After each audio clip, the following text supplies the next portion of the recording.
Bonjour mesdames et messieurs, bienvenue à cette conférence du mois de décembre 2023.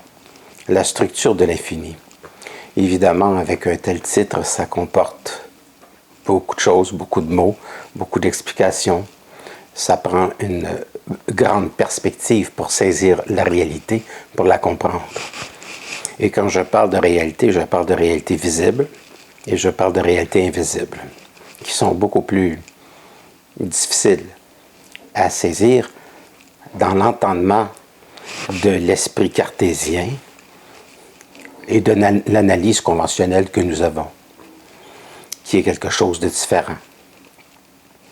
Donc, il y a des êtres qui viennent au monde avec une expérience d'âme, avec une expérience d'esprit, qui permet à l'individu d'établir en lui une sorte de connexion plus facilement avec des plans de conscience qui existent depuis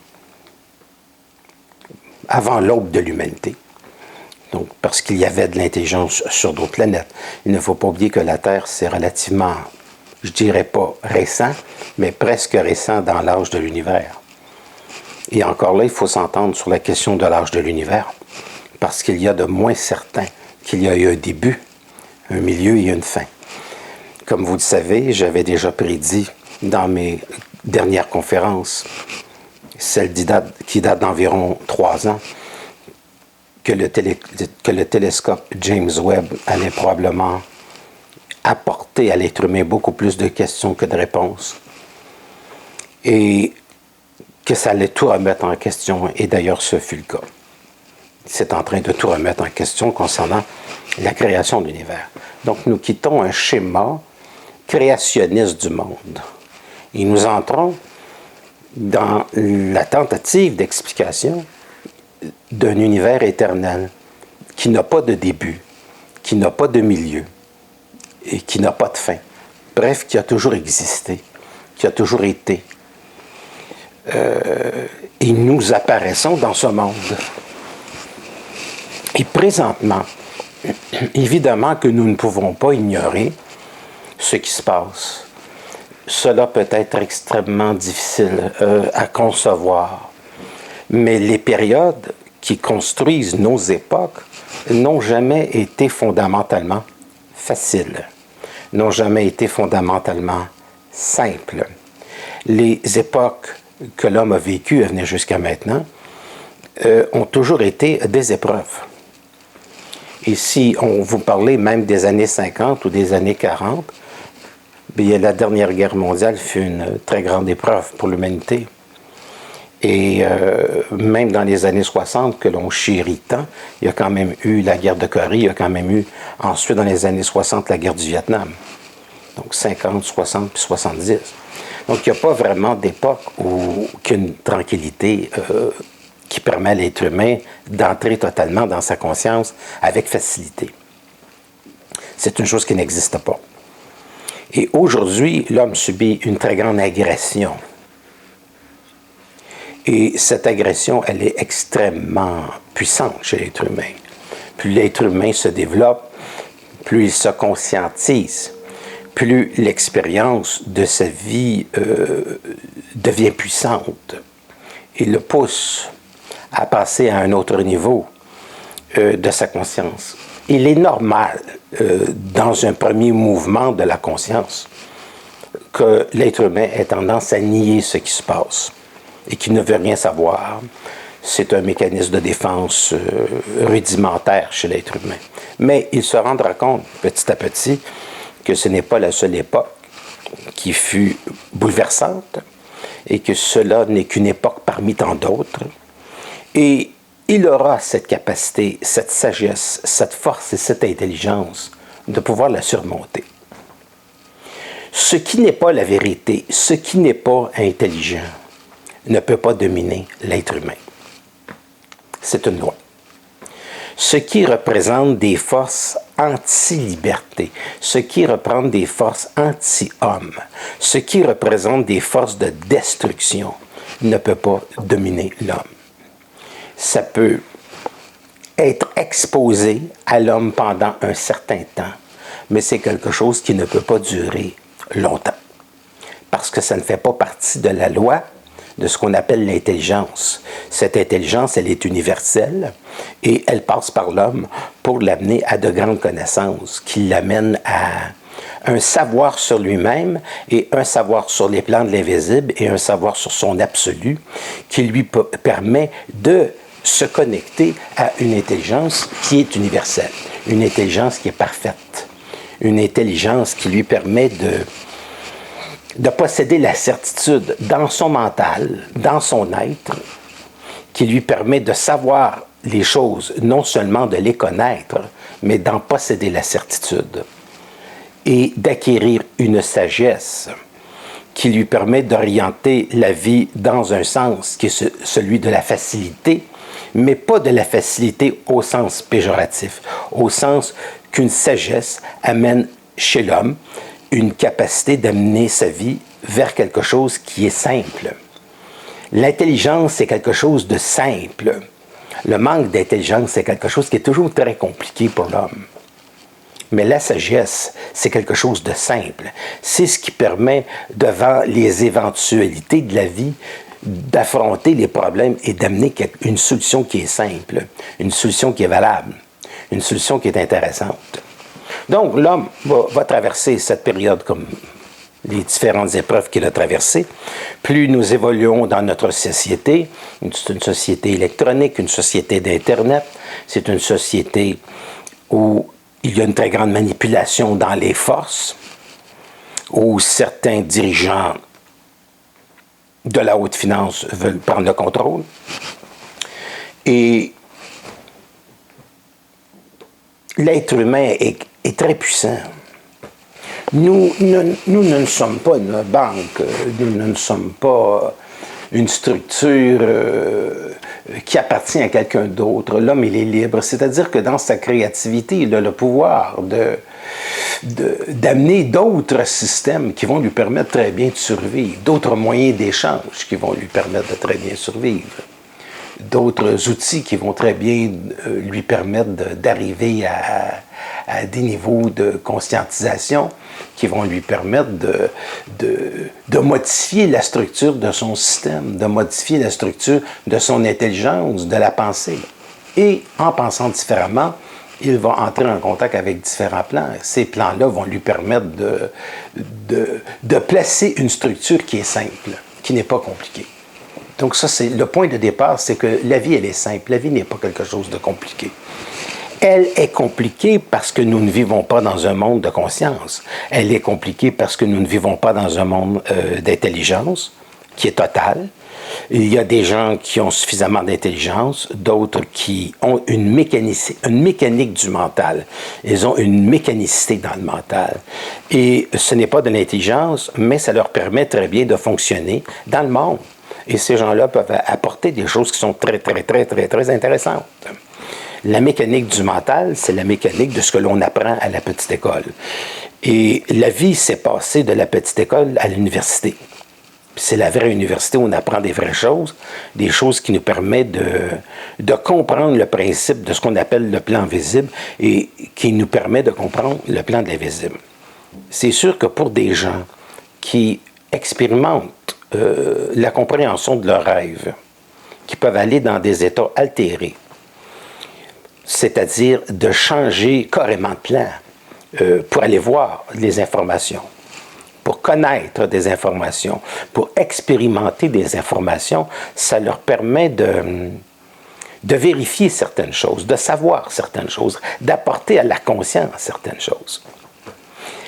Avant que l'homme puisse avoir son individualité, il est sectaire. L'homme fait partie d'un mouvement, l'homme fait partie d'une connaissance collective, mais il ne fait pas partie de sa véritable connaissance personnelle. L'homme, il est divisé, il n'est pas dans sa véritable intelligence.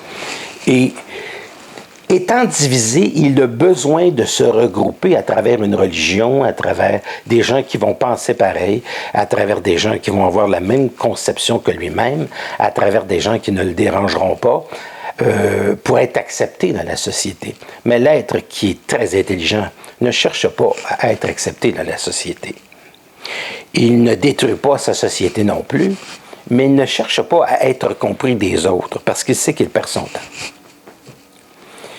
Mais il parle, il amène une information et certaines personnes dans leur intelligence, certaines personnes dans leur sensibilité vont être capables d'arriver à comprendre et à être confirmés dans leur intelligence.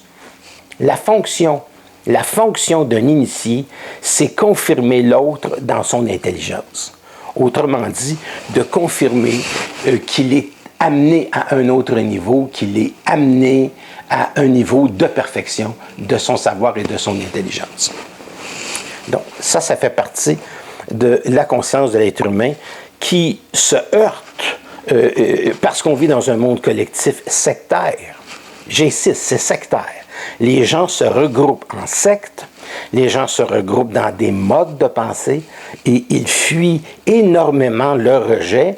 Et pour fuir ce rejet, ils acceptent facilement l'intelligence collective qui est dotée de beaucoup de stupidité. Et autrement dit, c'est un peu comme si on abaissait toujours le niveau de l'intelligence continuellement jusqu'à temps qu'on marche comme ça, à terre, pour être capable de se faire accepter ou d'être compris. Peu importe où vous allez, je regarde cette époque où les gens s'habillent d'une certaine manière, se font tatouer, où les gens sont relativement, même chez les jeunes, où tout le monde est pareil. Par exemple, regarder un iPhone comme ça sur la rue, c'est être pareil. Bon, c'est ça que je veux dire. Ça, c'est une secte. C'est une manière de fonctionner, c'est sectaire, c'est pogné. Et nous vivons dans un monde qui n'arrive pas à développer son individualité parce que l'individualité, c'est la seule chose qui peut être connectée sur une structure infinie, expérimentée à travers notre vision, à travers notre perception et pouvoir être certain que la connaissance que nous avons, elle est exacte, elle est précise parce qu'il y a une connexion qui s'établit avec la réalité et avec les choses que nous pouvons mettre au monde. Et ceci est quelque chose qui est totalement différent, qui n'a pas été expérimenté. Donc, cette conférence sera courte. Je viens de mettre à votre disposition un livre de 1988 pages qui représente toutes les conférences écrites que j'ai réalisées de 1986 à venir jusqu'à l'an 2023, donc jusqu'à maintenant. Ce e-book sera à votre disposition. Si vous voulez de plus amples informations, vous me téléphonez au numéro de téléphone que vous allez voir sous la vidéo et je pourrai vous le faire parvenir. J'offre toujours une série de conférences. Avant, ces conférences étaient sur DVD. Maintenant, je les envoie par courriel, que vous pouvez les télécharger sur votre ordinateur et le placer sur votre clé USB parce que c'est plus simple, parce que les temps changent, parce que nous accédons à une certaine modernité et que les supports DVD ne sont plus à la mode. C'est quelque chose qui est déjà passé, sauf pour regarder certains films. Puis même encore, on écoute maintenant en streaming. J'offre toujours les consultations. Je suis toujours libre pour les gens qui veulent avoir un éclaircissement dans leur vie, qui veulent changer quelque chose qui leur tape sur les nerfs. Quelque chose qu'ils ne comprennent pas. Je suis disponible pour amener un peu de lumière. Il y a des gens qui me consultent comme voyant, il y a des gens qui me consultent à tous les niveaux.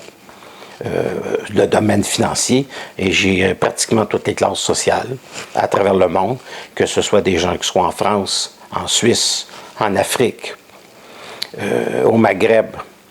Il y a des gens des Émirats arabes, de Dubaï, le monde entier, les États-Unis. J'ouvre maintenant beaucoup par des conférences que je fais en anglais, qui vont être publiées aux États-Unis. Mes connaissances au peuple américain, qui est un très grand peuple, qui est un très grand peuple de démocratie, et qui est un salut pour l'humanité. Qui est un salut pour l'humanité. Ne percevez pas, et je le dis pour les gens de l'Europe, ne percevez pas les États-Unis comme étant votre ennemi. C'est un très grand peuple qui a été construit à partir d'une très grande démocratie et qui est outillé, beaucoup plus que l'Europe, pour affronter l'agression contre l'humanité qui se fait présentement. À cause qu'il y a eu de très grands présidents, comme Jefferson, qui ont amené des lois, comme le port de l'arme, pour être capable d'arriver à dire que les choses sont suffisamment assez. C'est assez. Donc, ces choses-là étaient connues. Et on a tenté à plusieurs reprises de désarmer les Américains, mais ça n'a pas été possible. Les Américains, je m'entretiens avec eux, ce sont des êtres brillants. Je ne dis pas que les Européens ne sont pas brillants. C'est la culture. Je pense à Paris, je pense à la France, qui est ce centre extraordinaire de culture extraordinaire, qui est un des endroits les plus prisés dans le monde, dans les années 60, dans les années 50, qui est l'endroit que tous les gens aiment, que les gens veulent connaître, qui est le centre de la culture mondiale, d'une très grande sagesse, des philosophes, des penseurs, qu'ils soient d'Allemagne, qu'ils soient de France. Alors, à ne pas négliger. Donc, ce monde occidental qui est mis à l'épreuve par des gens qui sont devenus complètement cinglés n'est pas une chose qui est coulée dans le béton. C'est pas quelque chose qui est irréversible.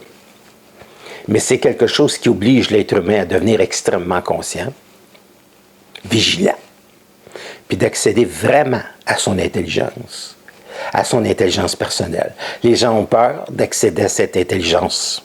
Les gens ont peur présentement pour se poser des questions. Et cela est tout à fait normal. Je te comprends. Je comprends que dans un mécanisme d'angoisse, un individu arrive à être paralysé. Je le comprends. Et qu'il y a comme une forme de déni. C'est normal. C'est le premier réflexe normal chez l'être humain. C'est normal. Mais on ne peut pas rester indéfiniment dans le déni. Et à un moment donné, il faut confronter cette réalité parce que vous vous imaginez que vous n'avez pas l'outillage pour confronter un système qui se dégrade à tous les niveaux. Mais vous avez l'outil de dire « c'est assez ».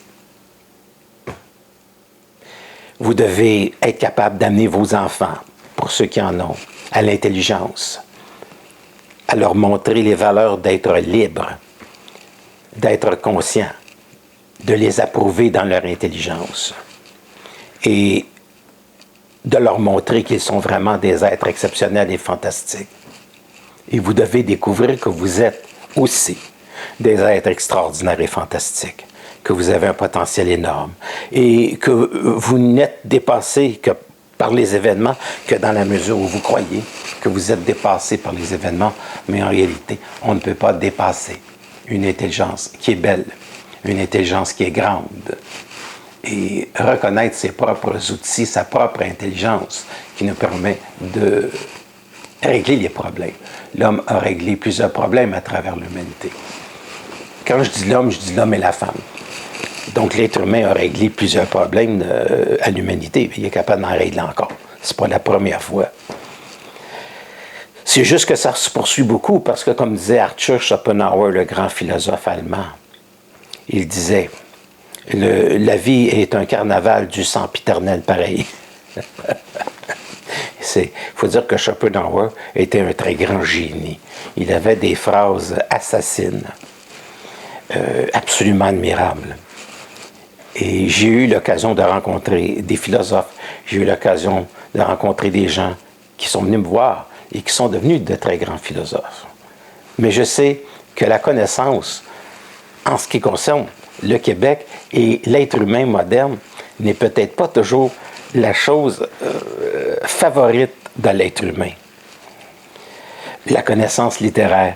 Parce qu'on nous a, à l'école, si vous me permettez, souvent écœurés par du bourrage de crâne. Et ça a été voulu pour affaiblir l'être humain, l'éloigner de sa curiosité. Et on est entré, souvent, excusez si j'emploie des mots qui peuvent être un peu blessants, on est entré dans une civilisation de délaissement total de la culture, d'écœurantite aiguë et de consommation facile. Et les gens s'expriment mal, particulièrement lorsqu'ils sont jeunes, c'est très étonnant. Mais je crois que personne sur Terre présentement ne peut fondamentalement, dans son fort intérieur, ignorer ce qui est en train de se passer. Mais par contre, je comprends que les gens font à semblant parfois de ne rien savoir et qui s'orientent pour se changer les idées et se divertir. Puis je le comprends aussi, c'est très bien. Il faut aussi arriver à se divertir pour refaire son énergie. On ne peut pas toujours penser à tous ces malheurs-là parce que ça devient quelque chose d'extraordinairement difficile. Mais de ces grandes épreuves naît un être humain qui est complètement intelligent, intéressant, qui retournera vers la compréhension des réalités à la fois physiques et qui sont d'un autre plan, d'une autre forme. Et il comprendra qu'il y a sur la Terre une très ancienne mémoire qui cherche aussi la destruction de l'être humain, mais qu'il y a quelque part, sur d'autres plans, des intelligences qui appuient l'être humain et qui le protègent, c'est-à-dire là où l'énergie peut passer dans l'être humain. C'est cette même énergie qui vous protège lorsque vous arrivez à une lumière qui est verte et que vous arrêtez votre voiture. Et vous ne savez pas pourquoi, puis il passe un camion ou une voiture à toute vitesse. Mais vous ne savez pas pourquoi vous vous êtes arrêté. Donc, l'être humain est pris en charge. Je ne dis pas que ce genre de phénomène arrive à tous les jours. Ça arrive de temps en temps, même voire rarement. Mais l'être humain sur Terre, il est protégé.